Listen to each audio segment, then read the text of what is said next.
میں اس کو اس لیے لے آؤں کیونکہ اس کے شیخ زبیر صاحب نے صحیح کہا ہے. میں نے اپنے کربلا والے ریسرچ پیپر میں روایتیں جمع کی ہیں جن کو البانی صاحب نے بھی صحیح کہا ہے اور جن کو شیخ زبیر صاحب نے صحیح کہا ہے, تاکہ شیخ زبیر صاحب کو ماننے والے ان کے لیے بھی آ جائیں اور شیخ البانی صاحب کو ماننے والے ان کے لیے بھی آ جائیں.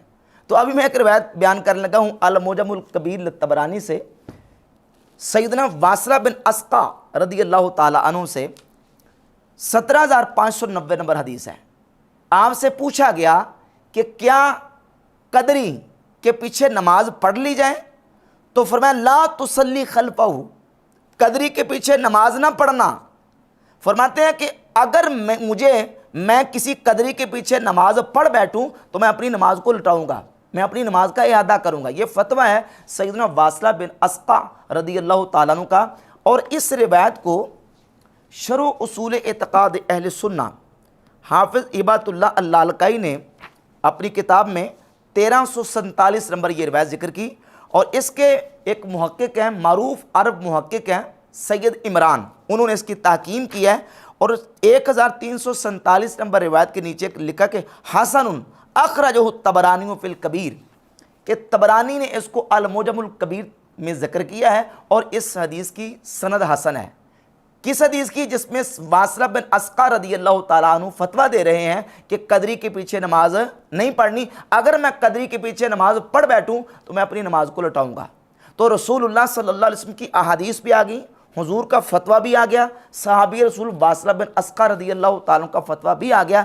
یہ اصل ہے, ہمارے پاس تمام دلائل ہیں جس کی بنیاد پر یہ بات واضح ہوتی ہے کہ بدعتی کے پیچھے نماز پڑھنا شریعت میں پسندیدہ نہیں ہے بلکہ ناپسندیدہ ہے, مکروہ ہے.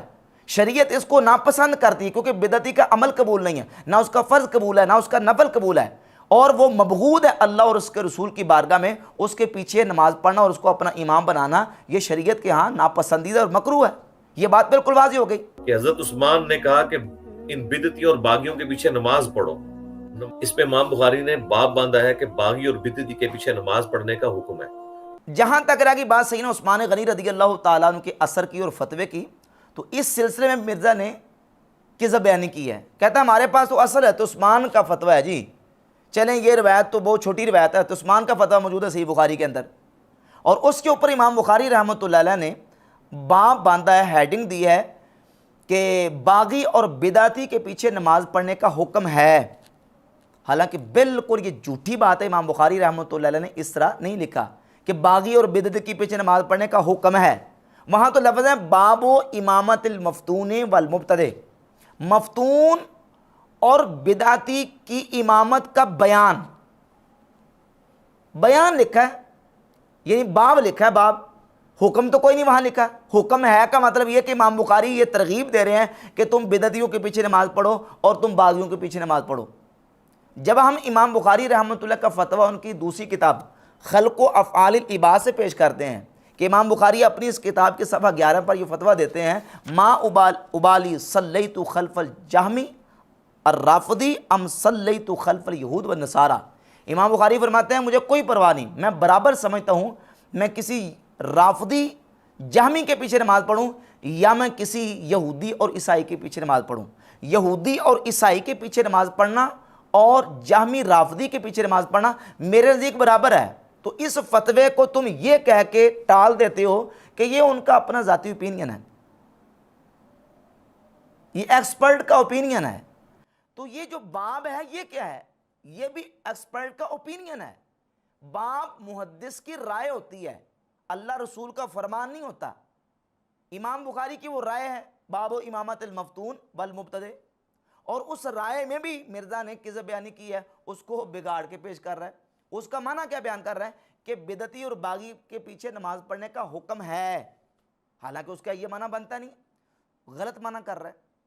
بھئی اگر خلق و افعال العباد میں امام بخاری یہ کہیں کہ رافضی کے پیچھے نماز پڑھنا اور یہودی عیسائی کے پیچھے نماز پڑھنا میرے ذیک برابر ہے, میں دونوں میں برابر سمجھتا ہوں, اس کو تم ایکسپرٹ کا اوپینین کہہ کے چھوڑ دیتے ہو. بھئی نیکسٹ کویسچن ہے, کیا امام بخاری نے خلق افعال العباد میں رقم 40 میں جہمی رافضی کے پیچھے نماز پڑھنے کو یہودی عیسائی کے پیچھے پڑھنے جیسا کہا, ان سے سلام نکاح عیادت کرنا ذبیحہ کھانے سے بھی روکا ہے؟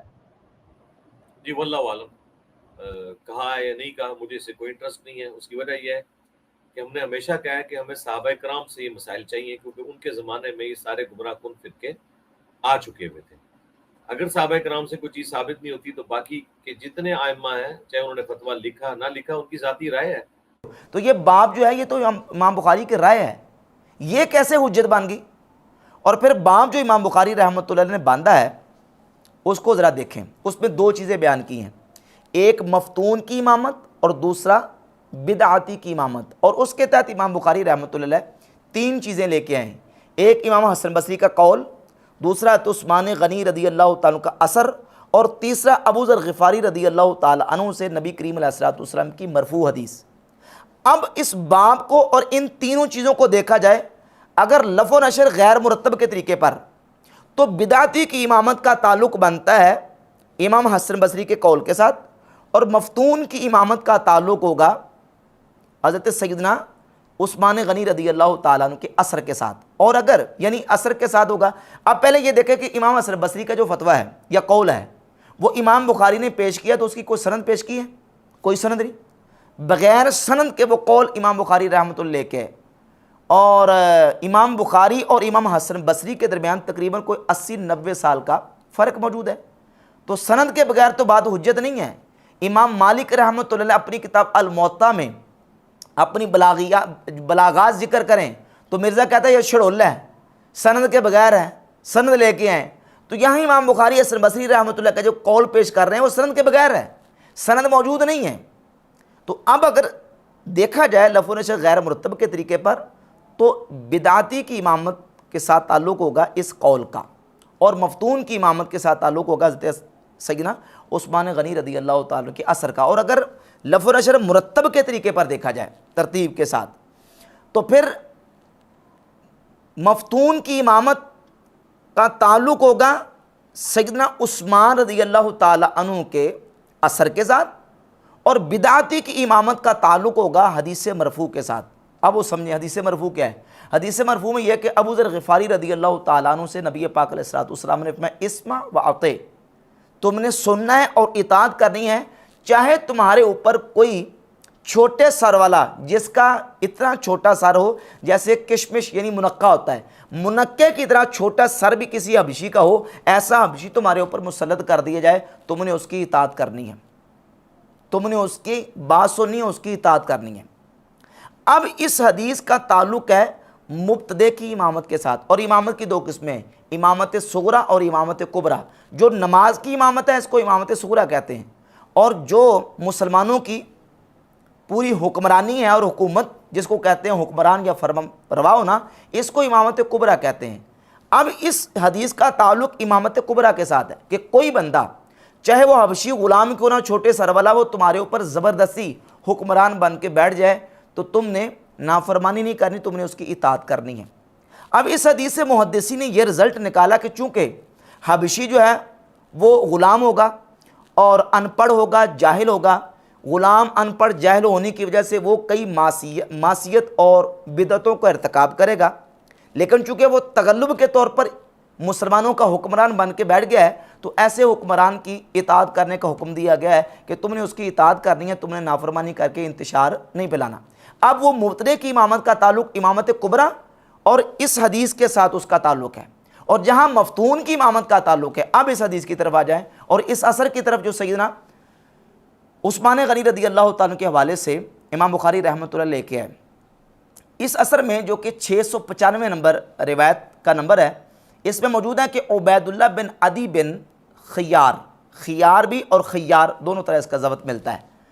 سیدنا عثمان غنی رضی اللہ تعالیٰ عنہ کے قریبی تعلق والے رشتہ دار تھے. انہوں نے حضرت عثمان غنی سے اس وقت پوچھا جب کہ حضرت عثمان رضی اللہ تعالیٰ اپنے گھر میں محصور تھے، ان کا محاصرہ کیا ہوا تھا، کہ حضور آپ امام عامہ ہیں، مسلمانوں کی جمعیت کی آپ امام ہیں، اور اس وقت مسجد نبوی میں امام فتنہ نماز پڑھا رہا ہے، تو کیا ہم تو اس میں حرج محسوس کرتے ہیں کہ آپ کی موجودگی میں کسی دوسرے کے پیچھے نماز پڑھیں، تو کیا ان کے پیچھے نماز پڑھ لیں؟ تو حضرت عثمان غنی رضی اللہ تعالیٰ عنہ نے ان کے پیچھے نماز پڑھنے کی اجازت دی. اب یہاں مرزا نے کیا کیا؟ مرزا نے یہاں جھوٹ بولا اور یہ کہا کہ حضرت عثمان سے یہ پوچھا گیا کہ بدعتی اور باغی نماز پڑھا رہا ہے، جبکہ یہاں بدعتی اور باغی کے الفاظ موجود نہیں ہیں، امام و فتنہ کے الفاظ ہیں۔ اب اس کا مطلب کیا میں انشاءاللہ عرض کرتا ہوں۔ امام و فتنہ کہتا باغی اور بدعتی نماز پڑھا رہا ہے، ایک طرف یہ کہتا کہ باغی اور بدعتی نماز پڑھا رہا ہے، اور دوسری طرف یہ کہتا کہ جو حضرت عثمان رضی اللہ عنہ کے مقابلے میں کھڑے تھے اور جنہوں نے محاصرہ کیا تھا وہ صحابہ کرام تھے جی، وہ صحابہ ہی تھے۔ تو اس کا مطلب یہ نکلا کہ امام بخاری ان صحابہ کو باغی اور بدعتی ثابت کر رہے ہیں، اور حضرت عثمان ان صحابہ کو باغی اور بدعتی سمجھتے تھے، یعنی رسول اللہ صلی اللہ علیہ وسلم کے صحابہ باغی اور بدعتی تھے، جبکہ حدیث میں اور روایت کے اندر کوئی ایسے الفاظ موجود نہیں، امام و فتنہ کے الفاظ موجود ہیں۔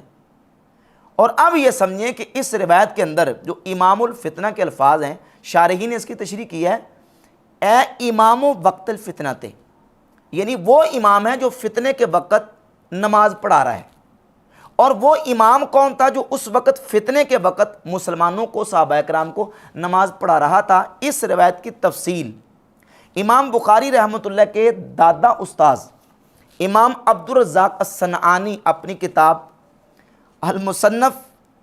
مصنف عبدالرزاق جس کو کہتے ہیں، اس میں 1991 نمبر، اور امام ابو زید عمر بن شبہ المتوفیٰ 262 ہجری اپنی کتاب تاریخ المدینہ المنورہ صفحہ 248 پر روایت نمبر 2125 اور 2126 دو روایتیں لے کے ہیں۔ حافظ ابن حجر عسقلانی نے فتح الباری میں اس حدیث کو صحیح قرار دیا، اور صحیح سند کے ساتھ امام بہقی اپنی کتاب السنن الکبریٰ للبیہقی میں 5856 نمبر حدیث لے کے آئے۔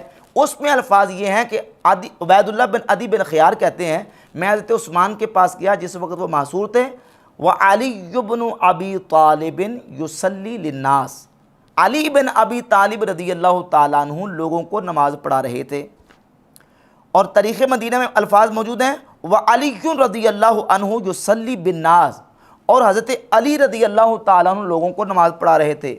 اور مصنف عبدالرزاق میں 1991 میں جو روایت ہے اس میں وعلی یصلی بالناس، حضرت علی رضی اللہ تعالیٰ عنہ لوگوں کو نماز پڑھا رہے تھے۔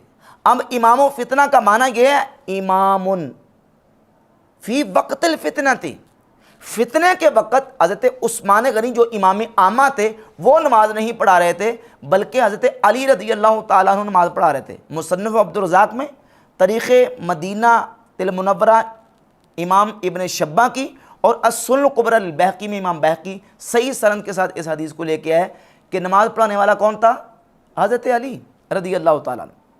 فتنے کے وقت مولا علی نماز پڑھا رہے تھے، اور عبید اللہ بن عدی بن خیار نے یہی پوچھا کہ ان کے پیچھے نماز پڑھ لیں۔ میں اس بات میں حرج محسوس کرتا ہوں۔ وہ حرج کیوں محسوس کرتے تھے؟ اس لیے کہ چونکہ حق اور اولویت امامت کی وہ امام عامہ کو حاصل ہے، جو مسلمانوں کا امیر ہے، مسلمانوں کا خلیفہ ہے، اس کا پہلے حق ہے کہ وہ امام بنے اور نماز پڑھائے۔ ان کی موجودگی میں کوئی دوسرا نماز پڑھائے، ہم اس میں حرج محسوس کرتے ہیں۔ تو سیدنا عثمان غنی رضی اللہ تعالیٰ نے فرمایا کہ نہیں، آپ ان کے پیچھے نماز پڑھ سکتے ہیں۔